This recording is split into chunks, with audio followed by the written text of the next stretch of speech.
آج ہم مفتی آفتاب احمد رضوی صاحب کے کلام کے ایک حصے کا گہرائی سے جائزہ لے رہے ہیں۔ جی ہمارے پاس ان کی ایک خاص مکمل غزل ہے۔ جی ہاں، بہت خوبصورت غزل ہے۔ جو انہوں نے اپنے خاص انداز میں لکھی ہے۔ تو آج ہماری اس گفتگو کا مقصد یہ ہے کہ اس شاعری میں چھپے ہوئے وہ جو گہرے خیالات ہیں، جی جذبات ہیں، اور خاص طور پر جو تشبیہات ہیں، تضادات ہیں، ان کی تہہ تک پہنچیں۔ بالکل، یہ کلام پڑھتے ہی دیکھیں زبان سادہ ہے، ہاں زبان سادہ ہے۔ لیکن معنی بہت گہرا ہے اور انداز ایسا کہ سیدھا دل پر لگتا ہے۔ صحیح، آئیے اس پر تفصیل سے بات کرتے ہیں۔ یقیناً۔ اور اس غزل کی سب سے نمایاں خوبی شاید یہی ہے کہ بظاہر عام فہم الفاظ ہیں، جی، لیکن ان میں انتہائی پیچیدہ اور تکلیف دہ انسانی تجربات کو سمیٹا گیا ہے۔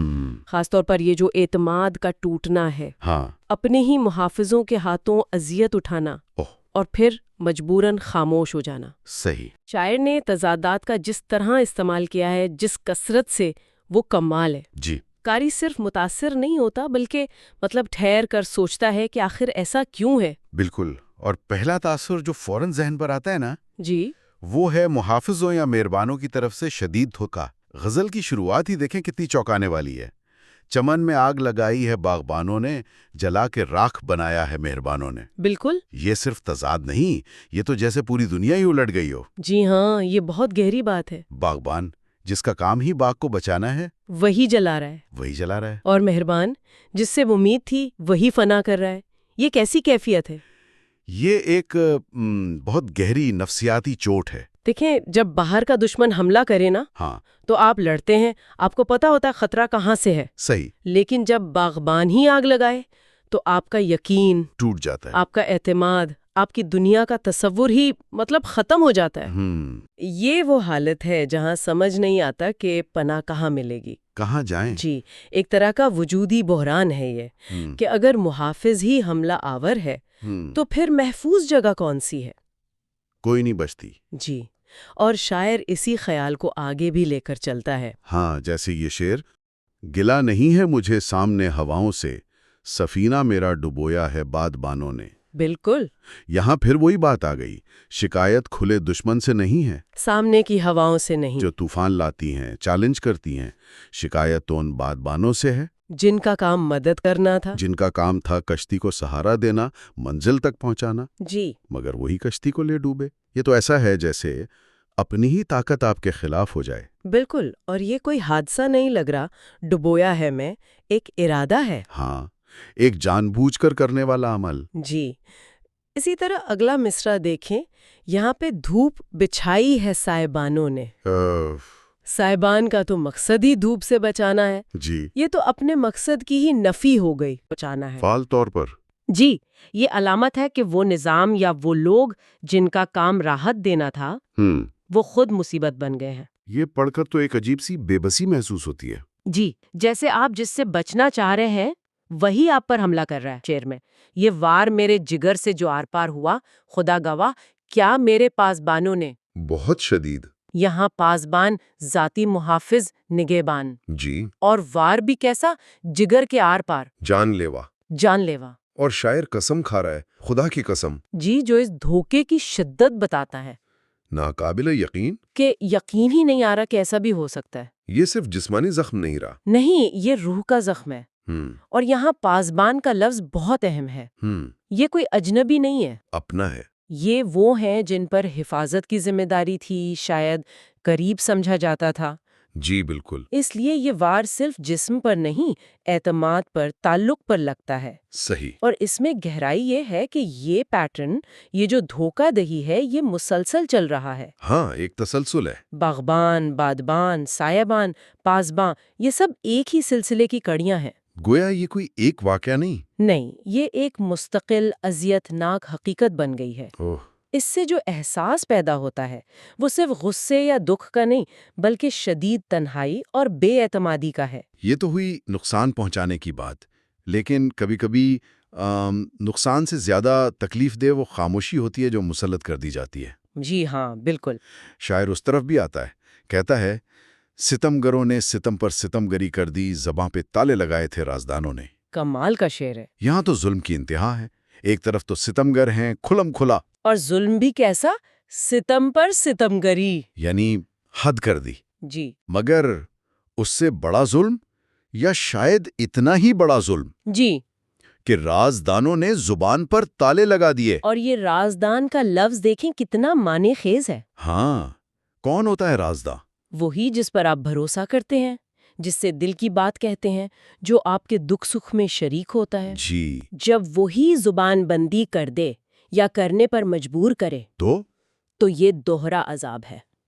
ایک تو ظلم سہو، اوپر سے بول بھی نہ سکو، جی، اور اس کا اظہار بھی نہیں کر سکتے، کسی سے بانٹ بھی نہیں سکتے، اندر ہی اندر گھٹتے رہو. بالکل. یہ صرف آواز دبانا نہیں ہے، یہ حقیقت کو ماننے سے انکار کروانا ہے. یہ مظلوم کو اس کے تجربے سے بھی محروم کرنے کی کوشش ہے. اور یہ گھٹن، یہ بے بسی جو ہے، یہ مقطع میں غزل کے آخری شعر میں جیسے اپنے عروج پر ہے. جی. لبوں پہ مہر خاموشی ہے عارف رضوی، لیا حصار میں ہر سمت نگہ بانوں نے. بالکل. یہاں شاعر اپنا تخلص عارف رضوی استعمال کر رہا ہے، جی. اسے ایک ذاتی شہادت بنا رہا ہے. ہاں، جیسے اپنی گواہی دے رہا ہو کہ ہونٹوں پر خاموشی کی مہر ہے. کیوں؟ کیونکہ ہر طرف سے نگہبانوں نے گھیرا ڈالا ہوا ہے. ہر سمت سے. یہ نگہبان کون ہے؟ کیا یہ وہی پاسبان ہے یا کوئی اور؟ یہ ایک اہم سوال ہے، اور شاعر نے شاید جان بوجھ کر اسے تھوڑا کھلا رکھا ہے تاکہ معنی وسیع ہو سکے. جی. یہ نگہبان وہی پاسبان ہو سکتے ہیں جو پہلے حملہ آور تھے اور اب چپ کرا رہے ہیں. جی، یا یہ معاشرتی دباؤ ہو سکتا ہے، وہ طاقتور طبقے جو سچ سامنے نہیں آنے دینا چاہتے. ریاست کے ادارے بھی ہو سکتے ہیں، بالکل. حتیٰ کہ یہ انسان کے اپنے اندر کا خوف بھی ہو سکتا ہے جو اسے خاموش رہنے پر مجبور کر دے. جی. اہم بات یہ ہے کہ یہ نگہبان جن کا کام حفاظت کرنا تھا، وہی قید کر رہے ہیں. وہی اب قید کرنے والے بن گئے ہیں، حصار میں لینے والے. یہ تو مکمل بے بسی، مکمل قید اور مکمل خاموشی کی تصویر ہے. اس ساری اذیت اور گھٹن میں ایک تاریخی پہلو بھی آتا ہے. جی ہاں. جود دود کو ایک بڑا تناظر دیتا ہے. پہلے شاعر نے کہا تھا، گلہ نہیں ہے مجھے سامنے ہواؤں سے. یعنی مسئلہ اندرونی ہے. جی، بیرونی نہیں. پھر وہ ایک بہت وزنی تاریخی استعارہ لاتا ہے. بپا کیا ہے یزیدوں نے کربلا ایسی، سنائے غم کے قصیدے ہیں سارے بانوں نے. جی، کربلا کا ذکر. ذہن فوراً ظلم، جبر، حق و باطل اور قربانی کی طرف جاتا ہے. بالکل. اردو شاعری میں کربلا صرف ایک واقعہ نہیں، یہ ایک بہت بڑا استعارہ ہے. کس چیز کا؟ ظلم کی انتہا کا، ناانصافی کا، حق پر ہوتے ہوئے مظلوم ہونے کا، صبر کا، استقامت کا. یہاں یزیدوں کا لفظ استعمال کر کے شاعر موجودہ دور کے ظالموں کو تاریخ کے بڑے ظالموں سے جوڑ رہا ہے. جی، اور یہ کہہ کر کہ انہوں نے کربلا ایسی بپا کی ہے، وہ اپنی تکلیف کی شدت بتا رہا ہے. یہ صرف ذاتی دکھ نہیں رہا. نہیں، یہ ایک اجتماعی تاریخی المیہ بن گیا ہے. اس سے درد کو ایک آفاقیت مل جاتی ہے. اور اس شعر کا دوسرا مصرع وہ بھی بڑا دلچسپ ہے. جی. سنائے غم کے قصیدے ہیں سارا بانوں نے. سارا بان اونٹوں والے، قافلے کے رہنما. جی، سارا بان. ان کا غم کے قصیدے سنانا، یہ کیا بات ہوئی؟ یہ واقعی ایک پیچیدہ اور گہری تشبیہ ہے. سارا بان عام طور پر تو قافلے کو منزل کی طرف لے جاتے ہیں، جی، لیکن یہاں وہ غم کے قصیدے سنا رہے ہیں. اس کی کئی تعبیریں ہو سکتی ہیں. ایک تو یہ کہ جو لوگ رہنمائی کے ذمہ دار ہیں وہ خود مایوسی پھیلا رہے ہیں، پھل دینے کی بجائے رونا رو رہے ہیں. جی، صرف رونے پیٹنے پر اکتفا کر رہے ہیں. دوسری تعبیر یہ ہو سکتی ہے کہ یہ سارا بان وہ ہے جو ظلم کے گواہ ہیں، چشمدید گواہ، قافلے کے ساتھ چل رہے ہیں، لیکن بجائے ظلم کے خلاف آواز اٹھانے کے یا راستہ بدلنے کے وہ صرف ماتم کر رہے ہیں. ان کا قصیدہ سنانا ایک طرح کی بے عملی ہے، یا لاتعلقی، شاید مجرمانہ لاتعلقی کی علامت بھی. وہ غم کو بیان تو کرتے ہیں لیکن اس طرح کے تبدیلی نہیں آتی، بلکہ شاید مایوسی بڑھتی ہے. جی، یا شاید وہ غم کو نارملائز کر رہے ہیں، اسے معمول بنا رہے ہیں. یعنی صورتحال بدلنے کی بجائے بس اس پر تبصرہ کر رہے ہیں. ہاں، یا اسے ایک مستقل حالت مان لیا ہے. یہ تو بڑی مایوس کن تصویر ہے. اس میں مایوسی کا عنصر تو ہے، لیکن یہ اس صورتحال کی پیچیدگی بھی دکھاتا ہے. کبھی کبھی ظلم اتنا حاوی ہوتا ہے کہ لوگ مزاحمت کی بجائے صرف نوحہ کرنے لگتے ہیں۔ یہ ان سارابانوں کی مذمت بھی ہو سکتی ہے اور ان کی بے بسی کا بیان بھی۔ اسی تسلسل میں غزل میں ایک شعر ہے جہاں لگتا ہے لہجہ بدل رہا ہے، جی؟ یا شاید تھکن غالب آ گئی ہے۔ لبوں پہ شکوہ شکایات اب نہیں آتے، گھما پھرا کے ستایا ہے امتحانوں نے۔ اسے کیسے سمجھیں؟ کیا یہ صبر آ گیا ہے یا بس اب ہمت نہیں رہی شکایت کی؟ یہ ایک بہت نازک مقام ہے۔ جی، اس شعر کے لہجے میں کئی کیفیات ہیں۔ ہاں، کئی رخ ہیں۔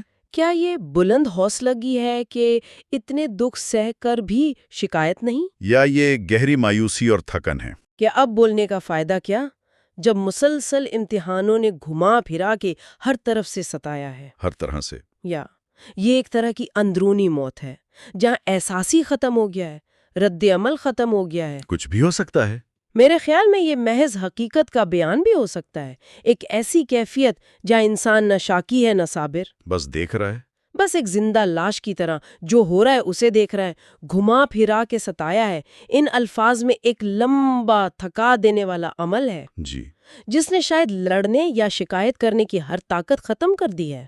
تو اگر ہم اس ساری گفتگو کو سمیٹیں، اس غزل سے جو بنیادی باتیں سامنے آئیں، جی، وہ ہیں اپنے ہی محافظوں، مہربانوں کے ہاتھوں ملنے والا مسلسل گہرا دھوکہ، جس نے اعتماد ختم کر دیا۔ بالکل، پھر ظالم قوتوں کا جبر اور اس پر ستم، یہ کہ رازداروں نگہبانوں کی طرف سے زبان بندی، خاموشی، جی، ان سب سے پیدا ہونے والا شدید ہماگیر غم اور اذیت، جس کی گونج تاریخ میں بھی ہے۔ جیسے کربلا میں، اور آخر میں شاید اس مسلسل اذیت سے پیدا ہونے والی گہری تھکن یا بے حسی۔ بالکل درست کہا۔ اور اس غزل کی جو اصل طاقت ہے، جو اس کی اپیل ہے، وہ کہاں ہے؟ وہ اس کی علامتوں میں، تشبیہات میں، اور خاص طور پر ان تضادات میں ہے۔ جی ہاں، وہ تضادات تو کمال کے ہیں۔ باغبان کا چمن جلانا، بادبان کا سفینہ ڈبونا، سائبان کا دھوپ بچھانا، پاسبان کا جگر پہ وار کرنا، رازداں کا زبان پر تالے لگانا، نگہبان کا حصار میں لینا، یہ سب ایسی تصویریں ہیں جو ذہن میں رہ جاتی ہیں۔ جی، ہمیشہ کے لیے۔ یہ صرف شاعری نہیں، یہ انسانی نفسیات اور معاشرتی رویوں پر ایک گہری تبصرہ ہے۔ صحیح۔ شاعر نے ان تضادات کے ذریعے نہ صرف اپنا درد بیان کیا ہے، بلکہ طاقت کے غلط استعمال، اعتماد کے ٹوٹنے، سچ کی آواز دبائے جانے کے آفاقی تجربات کو زبان دی ہے۔ یہ واقعی غور طلب بات ہے۔ یہ شاعری ہمیں ان حالات پر سوچنے پر مجبور کرتی ہے جہاں وہ نظام یا افراد جن سے تحفظ، رہنمائی یا سچائی کی امید ہوتی ہے، جی، وہی الٹا نقصان، خطرے یا گمراہی کا سبب بن جاتے ہیں۔ بالکل۔ تو آخر میں سامعین کے لیے ایک نقطہ چھوڑ جاتے ہیں سوچنے کو۔ جی، آج کے دور میں اپنی زندگیوں میں، معاشرے میں یا بڑے پیمانے پر اس طرح کے تضادات کہاں کہاں نظر آتے ہیں؟ جب امید کے مراکزی مایوسی پھیلانے لگیں، جب محافظی خطرہ بن جائیں، جب معلومات دینے والے ہی گمراہ کرنے لگیں، جی، تو اس صورتحال کو پہچاننا اور پھر اس سے نمٹنے کے راستے کیا ہو سکتے ہیں؟ یہ اہم سوال ہے۔ یہ وہ سوال ہے جس پر غور و فکر کی ضرورت ہے۔